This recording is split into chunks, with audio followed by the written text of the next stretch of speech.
இருந்தவரும் இருக்கிறவரும் வருகிறவருமாகிய சர்வ வல்லமையுள்ள தேவனாகிய கர்த்தர் பரிசுத்தர் பரிசுத்தர் பரிசுத்தர். திரியேக தேவா, மூன்றில் ஒன்றாய் இருப்பவரே, பரத்தில் உள்ள எங்கள் பிதாவே, போற்றப்படத்தக்க குமாரனே, நித்திய பரிசுத்த ஆவியானவரே, இந்த நாளிலும் உம்மை தொழுது கொள்ள என்னை கூட்டி சேர்த்ததற்காக உமக்கு நன்றி. பிதாவே, எங்கள் இருதய கண்களை திறந்தது, என் வாய் வார்த்தைகளும் எங்கள் இருதயங்களின் தியானமும் உம் சமூகத்தில் பிரீதியாயிருப்பதாக. கிறிஸ்துவுக்குள் அன்பானவர்களே, இன்றைய நாள் பெந்தகோஸ்தே ஞாயிறுக்கு அடுத்த நாள், அதாவது திருச்சபை நாட்காட்டியில் திருத்துவ ஞாயிறாக பிரகடனப்படுத்தப்பட்டுள்ளது. இன்று நமக்கு கொடுத்திருக்கிற கருப்பொருள் புனித திருத்துவமான கடவுள். இன்று திருச்சபை திருத்துவத்தை பற்றி சிந்திக்க எங்களை அழைக்கிறது. திருத்துவம் என்றால் என்ன? What is Trinity?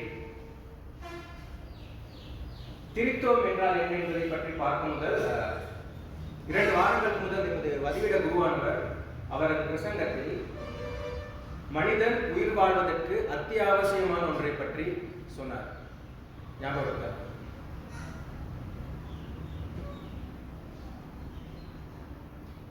மனிதன் அல்லது எல்லா உயிரினங்களும் உயிர் வாழ்வதற்கு அத்தியாவசியமான ஒன்று ஆக்சிஜன்.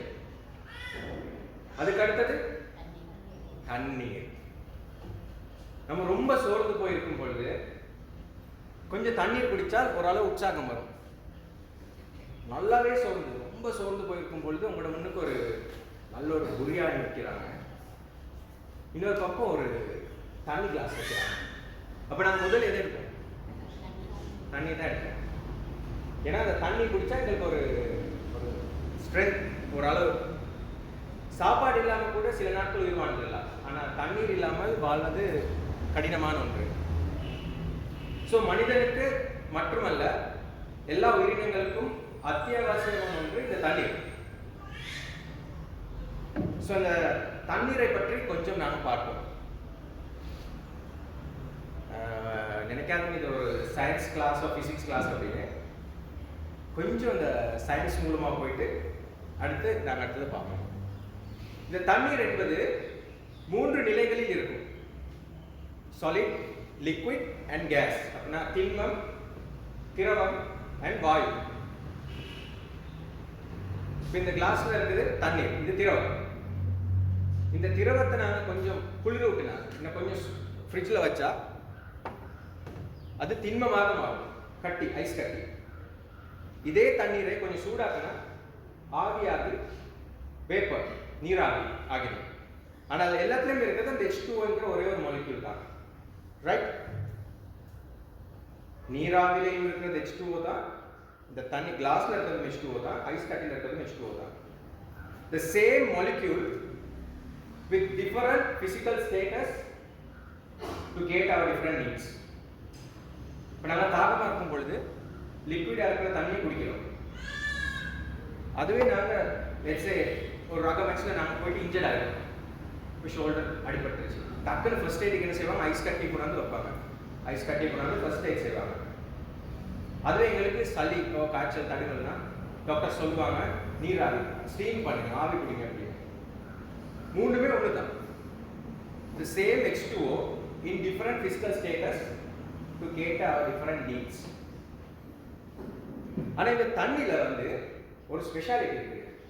வளமையாக நாங்கள் ஒரு திண்ம பொருள் எடுத்தால் சூடாக்குனா அது திரவமாக மாறும், மேலும் சூடாக்குனா தான் ஆவியாகும்.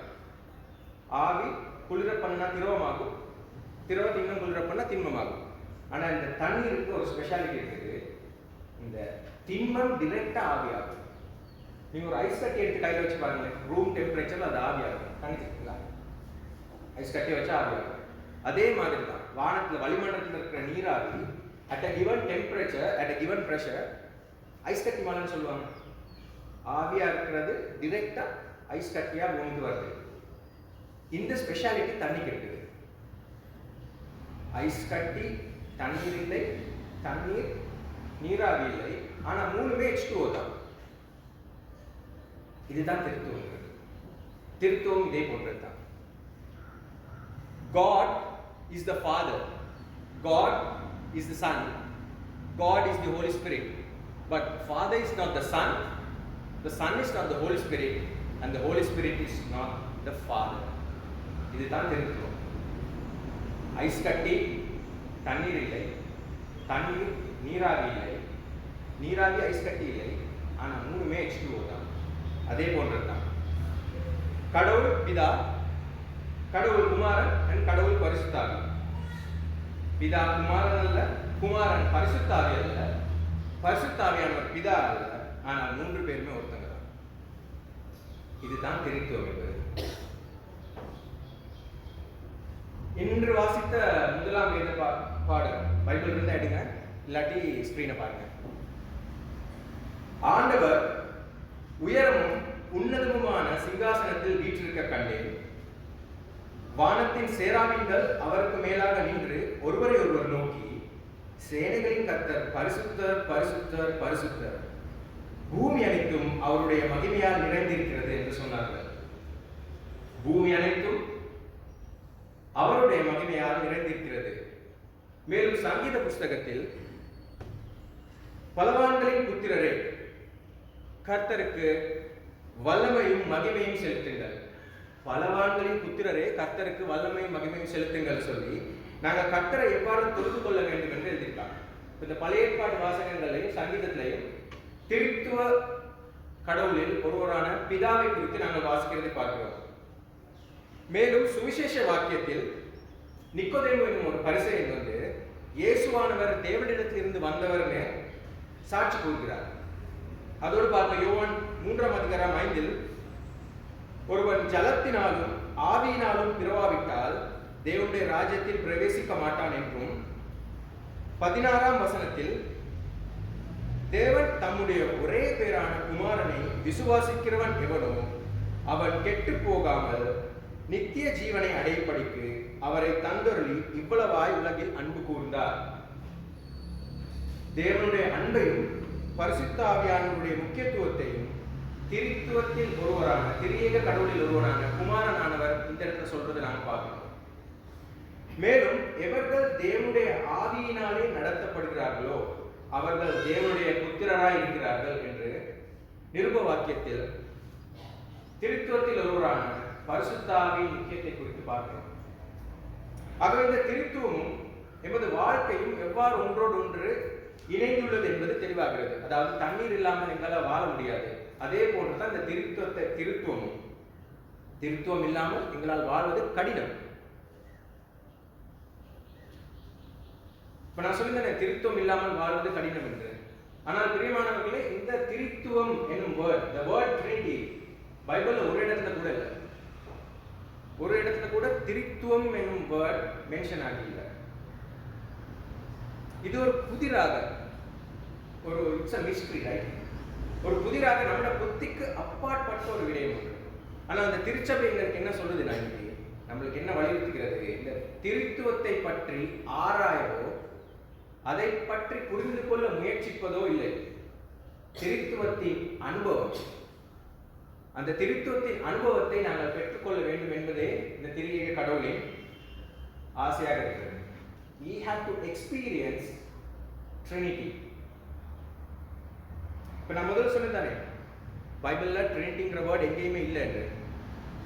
ஆனால் இந்த திருத்துவம் என்னும் வார்த்தை இல்லாட்டியும் இந்த திருத்துவத்தின் அனுபவங்கள் பைபிள்ல நிறைய இடங்கள் இருக்குது. உதாரணமாக யோவான் 1 முதல் 3 வசனங்களை பார்த்தால், ஆதியிலே வார்த்தை இருந்தது, அந்த வார்த்தை தேவனிடத்தில் இருந்தது, அந்த வார்த்தை தேவனாய் இருந்தது, அவர் ஆதியிலே தேவனோடு இருந்தார், சகலமும் அவர் மூலமாய் உண்டாயிற்று, உண்டானதொன்றும் அவராலே அல்லாமல் உண்டாகவில்லை என்றும் அது குறிப்பிடப்பட்டிருக்கு. அப்படின்னா வார்த்தை மூலம் தான் ஆதியிலே வார்த்தை இருந்தது. ஆதியாகமம் 1 பாருங்களேன். ஆதியிலே தேவன் வானத்தையும் பூமியையும் சிருஷ்டித்தார். ஆதியிலே தேவன் வானத்தையும் பூமியையும் சிருஷ்டித்தார். எப்படி சிருஷ்டித்தார்? அவருடைய வார்த்தை மூலம். வார்த்தை என்பது யாரு? குமாரனாகிய கடவுள். ஆவியானவர் ஜலத்தின் மேல் அசைவாடி கொண்டிருந்தார். ஆதியாகமம் 1ஆம் அதிகாரத்திலே திருத்துவத்தை பற்றி சொல்லியிருக்காங்க. பிதாவாகிய தேவன் வார்த்தையாகிய குமாரன் மூலம் உலகத்தை சிருஷ்டிக்கும் பொழுது ஆவியானவர் ஜலத்தின் மேல் அசைவாடி கொண்டிருந்தார். ஆதியாகமத்திலே திருத்துவ அனுபவம் குறிப்பிடப்பட்டிருக்கிறது. அடுத்து பாருங்க, லூக்கா எழுதின சுவிசேஷம் 1ஆம் அதிகாரம் 35ஆம் வசனம். தூதன் வந்து மரியாளுக்கு ஆசி கொடுக்கும் போது தேவதூதன் அவளுக்கு பிரதியுத்தரமாக, பரிசுத்த ஆவி உன்மேல் வரும், உன்னதமானவருடைய பலம் உன்மேல் நிழலிடும், ஆதலால் உன்னிடத்தில் பிறக்கும் பரிசுத்தம் உள்ளது தேவனுடைய குமாரன் எனப்படும். பரிசுத்த ஆவி உன்மேல் வரும், உன்னதமானவருடைய பலம் உன்மேல் நிழலிடும், உன்னிடத்தில் பிறக்கும் பரிசுத்தம் உள்ளது தேவனுடைய குமாரன் எனப்படும். பரிசுத்த ஆவியானவர் இருக்கிறாரு, பிதாவானவர் இருக்கிறாரு, குமாரனானவர் இருக்கிறார். ஒரு திருத்துவ அனுபவத்தை இந்த பைபிள்ல நாம காணலாம். மேலும் பாருங்க, லூக்கா 3ஆம் அதிகாரம் 21-22 வசனங்கள்ல இயேசு ஞானஸ்நானம் பெற்று ஜெபம் பண்ணுகையில் வானம் திறக்கப்பட்டு பரிசுத்த ஆவியானவர் புறாவை போல் அவர் மேல் இறங்கினார். வானத்திலிருந்து ஒரு சத்தம் உண்டாகி, நீர் என்னுடைய நேசகுமாரன், உம்மில் பிரியமாயிருக்கிறேன் என்று உரைத்தது. இயேசு கிறிஸ்துவான் குமாரனானவர் ஞானஸ்நானம் பெறுகையில் வானத்தில் இருந்து ஒரு சத்தம், பிதாவின் சத்தம் உண்டாகி, பரிசுத்த ஆவியானவர் புறாவை போல் அவர் மேல் இறங்கி, நீர் என்னுடைய நேசகுமாரன், உம்மில் பிரியமாயிருக்கிறேன் என்று திருத்துவ அனுபவம். ஒரு திருத்துவ 3 பேர் இருக்கிற ஒரு இடத்துல நான் வாசிக்கிறோம் பைபிள்ல. இதுவும் ஒரு திருத்துவத்தின் அனுபவம் தான். அடுத்து பாருங்க, 28 மத்தேயு 28ஆம் அதிகாரம் 19ஆம் வசனம். ஆகையால் நீங்கள் புறப்பட்டு போய் சகல ஜாதிகளையும் சீஷராக்கி பிதா குமாரன் பரிசுத்தாவின் நாமத்தினாலே அவர்களுக்கு ஞானஸ்நானம் கொடுங்கள் தான் இயேசுவானவர் சொல்றார். பிதா குமாரன் பரிசுத்த ஆவியானவரின் நாமத்தினாலே, திருத்துவத்தின் நாமத்தினால தான் நாங்கள் செய்வதால் எதை வேணுமாலும் செய்ய வேண்டும். அடுத்து பாருங்க, பரிசுத்த பவுல் 2 கொரிந்தியர் 13ஆம் அதிகாரம் 14ஆம் வசனங்கள். கர்த்தராகிய இயேசு கிறிஸ்துவினுடைய கிருபையும் தேவனுடைய அன்பும் பரிசுத்த ஆவியினுடைய ஐக்கியமும் உங்கள் அனைவரோடும் கூட இருப்பதாக என்று சொல்லித்தான் ஆசீர்வதிக்கிறார். இப்ப பாருங்க, இந்த பைபிள்ல திருத்துவம் என்னும் வார்த்தை இல்லாவிட்டாலும் இந்த திருத்துவத்தின் அனுபவங்கள் நிறைய இடங்கள் இருக்குது. இந்த திருத்துவம் என்பது நம்மளுக்கு ஒரு இன்றியமையாத ஒன்று. நாங்கள் வளமையாக நாங்கள் ஒரு வேலை செய்யும் போது, ஒரு ஸ்டார்ட் பண்ணும்போது, நான் வாகனத்தை ஸ்டார்ட் பண்ணும்போது ஒரு க்ராஸ் கோடு தான் ஸ்டார்ட் பண்ணுவேன். உங்களுக்கு ஞாபகம் இருக்கும், நாங்கள் சின்ன வயசுல எங்கள் தாத்தா பாட்டி வீட்டுக்கெல்லாம் போகும்போது, தாத்தாட வீட்டுக்கு போகும்போது ஒன்றும் இருக்காது. ஆனால் வரக்குள்ள நல்ல பொக்கத்தில் எல்லாம் காசு நிறச்சி சாப்பாடு பிஸ்கட் எல்லாம் எடுத்துகிட்டு போக கடைசியில் எங்களுக்கு க்ராஸ் கோட் தான் அனுப்புவாங்க. சின்ன வயசுல இருந்து திருத்துவத்தோடு தான் நாங்கள் இருப்போம். நம்மளோட சக்ரமெண்ட்ஸ் இருக்குதானே, ஹோலி சக்ரமெண்ட்கள், அதுகளிலே பாருங்க, நாங்கள் பிதா குமாரன் பரிசுத்தாவின் நாமத்தினாலே உனக்கு ஆசீர்வாதம் கொடுக்குறேன், பிதா குமாரன் பரிசுத்தாவின் நாமத்தினாலே உன்னை ஞானஸ்நானம் பண்ணுகிறேன். ஒரு வீடு பிரதிஷ்டை பண்ணும்போது பிதா குமாரன் பரிசுத்தாவின் நாமத்தினாலே இந்த வீட்டை ஆசீர்வதிக்கிறோம். ஒரு வெட்டிங் சர்வீஸ், பிதா குமாரன் பரிசுத்தாவின் நாமத்தினாலே உங்களை ஆசீர்வதிக்கிறேன். ட்ரினிட்டி திருத்துவத்தின் மூலமாக தான் நாங்கள் எந்த வேலையும் ஸ்டார்ட் பண்ணுறோம், எந்த வேலையும் முடிக்கிறோம். இந்த திருத்துவம் என்பது நமக்கு சொல்லும் செய்தி என்ன? இன்றைய நாளில் திருத்துவம் நமக்கு சொல்லும் செய்தி என்ன? பிதா குமாரன் பரிசுத்த ஆவியானவர் இடையில் ஒரு அன்பு இருக்கின்றது, ஒரு பரஸ்பரம், ஒரு மதிப்பு, ஒருவரை ஒருவர் ஏற்றுக்கொள்கிறாங்க, ஒருவருக்கு இடையிலான உறவு, மரியாதை. பிதா தான் பெரியவர், பரிசுத்த ஆவியானவர் தான் பெரியவர், குமாரன் தான் பெரியவர் இல்லை. 3 பேருக்கும் இடையில் ஒரு பரஸ்பர அன்பு, ஒரு ஒற்றுமை. நம்முடைய மத்தியிலும் இந்த திருத்துவ தேவன், இந்த திரியக கடவுள் ஒற்றுமையை தான் எதிர்பார்க்கிறார். ஆனால் இன்று நம்ம மத்தியில் என்ன இருக்குது? நான், என்னுடையது, என்னது, I, me, myself, my own, not your son. அப்படித்தான் நினைக்கிறோம். இதையா இந்த திருத்துவ தேவன் எங்களிடம் எதிர்பார்க்கிறார்? நாங்கள் ப்ரே பண்ணுறோம், க்ராஸை போட்டுட்டு ப்ரே பண்ணுறோம், பிதாவே ஆண்டவரே என்னையே காப்பாற்றும், எனக்கு காசு தரும், என் பிள்ளை நல்லா படிக்கணும், என் வீட்டு நல்லா இருக்கணும், எனக்கு நல்ல ஜாப் கிடைக்கணும், நான் சந்தோஷமாக இருக்கணும், என் குடும்பம் சந்தோஷமாக இருக்கணும், அப்படி ஒரு தான் ஜெபிக்கிறோம். மற்றவங்களை குறித்து ஆண்டவரை இவரை ஆசீர்வதிக்கும், ஆண்டவரை இவருக்காக நான் ஜெபிக்கிறேன், இவர் கஷ்டத்தில் இருக்கார், இவர் எப்படியாச்சும் கை கொடுத்து அப்படி நாங்கள் ஜெபிச்சிருக்கோமா? ஜெபிக்கிறோம் இல்லாட்டில் ஜெபிக்கிறோம். ஆனால் முக்கியம் கொடுக்குறது யாருக்கு? உபவாசம் வந்து நாங்கள் ஜெபிக்கிறோம், எனக்கு எப்படியாச்சும் இந்த வேலை கிடைக்கும். நீங்கள் மற்றவங்களுக்காக ஜெபிங்க, உங்களுக்கான தேவையை ஒட்டவோட கடவுள் பார்த்துக்காரு. அப்படியா? குட். ஸோ பிரியமானவர்களே, இன்று இந்த திருத்துவ தேவன் திரியேக கடவுள் எங்களிடம் கேட்டுக்கொள்வது இந்த ஐக்கியத்தை தான். ஒருவரை ஒருவர் ஜெபத்தில் தாண்டி ஒருவருக்காக ஒருவர் ஜெபித்து இந்த திருத்துவ தேவனின் ஆசை, அவருடைய விருப்பத்தை நாங்கள் நிறைவேற்றுவோம்.